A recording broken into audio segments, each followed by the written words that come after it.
जय हिंद दोस्तों, वंदे मातरम। ब्रिटेन में प्रधानमंत्री पद के लिए चुनाव चल रहे हैं। ऐसे में भारतीय मूल के ऋषि सुनक इसमें सबसे आगे चल रहे हैं और ऐसा बिल्कुल संभव है कि बोरिस जॉनसन के बाद ऋषि सुनक भारतीय मूल के प्रधानमंत्री बन जाएं। अब देखिए, ऐसे में उनका 2020 का एक वाक्य है जो कि काफ़ी ज़्यादा वायरल हो रहा है। दरअसल 2020 में जब उन्होंने मंत्री पद की शपथ ली थी तो उन्होंने भागवत गीता के ऊपर हाथ रखकर शपथ ली थी। और ऐसे में ऋषि सुनक की जो चर्चा थी वो दुनिया भर में हुई थी, क्योंकि वो एक गौरवान्वित हिंदू बनकर निकलकर सामने सबके आए थे और उन्होंने अपनी दिल की बातें भी सबके सामने कही थी। अब ऐसे समय में जबकि वो प्रधानमंत्री पद की उम्मीदवारी में सबसे आगे चल रहे हैं, तो उनका यही एक इंटरव्यू, उसी समय का एक इंटरव्यू खासा वायरल हो रहा है। भारत की नज़रें इन दिनों ब्रिटेन में प्रधानमंत्री पद के लिए जारी प्रक्रिया पर लगी हुई हैं। जितनी उत्सुकता वहाँ के लोगों को अपने होने वाले नए पीएम को लेकर है, उससे कहीं ज़्यादा शायद भारतीयों को है। ऋषि सुनक ब्रिटेन के अगले प्राइम मिनिस्टर हो सकते हैं। ये खबर हर भारतीय के लिए किसी गुड न्यूज़ की तरह है। हो भी क्यों ना, आखिरकार जिन गोरों ने कभी देश को गुलाम बनाकर रखा था, आज उसी देश से जुड़ा एक शख्स उस 10 डाउनिंग स्ट्रीट तक पहुंचने की तरफ है, जो कि दुनिया की राजनीति का एक अहम केंद्र है। इस घटनाक्रम के बीच हर कोई सुनक के बारे में जानने को बेताब है। ऐसे में सुनक का एक बयान इस समय सोशल मीडिया पर खासा वायरल हो रहा है। 5 फीट 6 इंच वाले सुनक का ये बयान उनके धर्म से जुड़ा है और इसमें उन्होंने खुद को एक गौरवशाली हिंदू करार दिया था। दरअसल साल 2020 में ऋषि सुनक को वित्त मंत्री की शपथ दिलाई गई थी। इस दौरान उन्होंने भगवत गीता पर हाथ रखकर शपथ ली थी और वो हर भारतीय के फेवरेट बन गए थे। इस पर ब्रिटिश अखबार ने जब उनसे पूछा तो उन्होंने अपने ही अंदाज में इसका जवाब दिया। ऋषि ने कहा कि मैं अब ब्रिटेन का नागरिक हूँ, लेकिन मेरा धर्म हिंदू है। भारत मेरी धार्मिक और सांस्कृतिक विरासत है।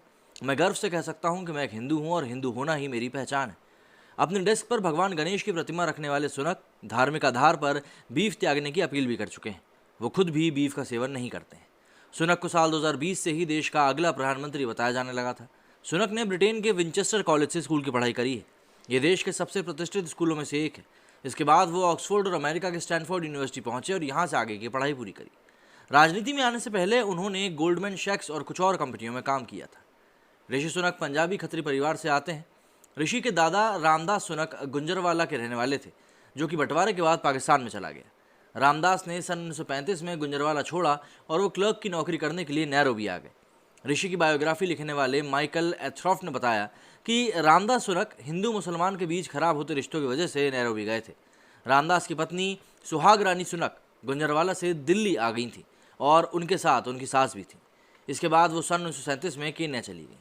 परिवार से जुड़े सूत्रों की माने तो रामदास एक अकाउंटेंट थे, जो बाद में केन्या में एडमिनिस्ट्रेटिव ऑफिसर बने। रामदास और सुहाग रानी के 6 बच्चे थे, जिसमें 3 बेटे और 3 बेटियां थीं। ऋषि के पिता यशवीर सुनक इनमें से ही एक थे, जिनका जन्म नैरोबी में सन 1949 में हुआ था। साल 1966 में यशवीर लिवरपूल आ गए और यहाँ पर लिवरपूल यूनिवर्सिटी में मेडिसिन की पढ़ाई करी। फिलहाल वो साउथहैम्पटन में रहते हैं। रामदास सुनक की तीनों बेटियों ने भारत में ही पढ़ाई करी। ऋषि ने नाना रघुबीर बेरी पंजाब के रहने वाले थे। फिर वो एक रेलवे इंजीनियर के तौर पर तंजानिया चले गए। यहाँ पर उन्होंने तंजानिया में जन्मी सरक्षा सुनक से शादी की। बायोग्राफी के मुताबिक सरक्षा साल 1966 में वन वे टिकट पर यूके गई थी और जो उन्होंने अपनी शादी के गहने बेचकर खरीदा था, ये यहाँ पर सबसे बड़ी बात थी। बेरी भी यूके आ गए और यहाँ पर कई साल तक इंग्लैंड में रेवेन्यू के साथ साथ उन्होंने काम किया। इसके बाद वो साल 1988 में ब्रिटिश राजशाही के तहत मेंबर ऑफ ऑर्डर बने। इस दंपति के 3 बच्चे थे, जिनमें से एक ऋषि की माँ उषा भी थी। उन्होंने सन 1972 में एस्टन यूनिवर्सिटी से फार्मालॉजी में डिग्री ली थी। माता पिता की पहली मुलाकात लिसेस्टर में हुई थी और साल 1977 में उन्होंने शादी कर ली थी। अब ऐसे में ऋषि सुनक का इतिहास हर कोई जानना चाहता है और सबसे बड़ी बात उनका ये बयान है, जो कि इस समय पर ऐसे समय पर निकल कर सामने आया जिस समय के वो चर्चाओं का केंद्र बने हुए हैं। अब जाहिर सी बात है, आने वाले समय में अगर वो प्रधानमंत्री बनते हैं तो भारत के लिए भी एक अच्छी खबर ही होगी। और वो लोग जो कि बोरिस जॉनसन के जाने से खुश हो रहे थे, उनके लिए किसी बुरी खबर से मतलब और बुरा क्या ही हो सकता है। और ये मैं बता दूं, भारत के लिबरल्स थे और कोई नहीं। मेरे स्टूडियो फिलहाल इतना ही। जय हिंद, जय भारत।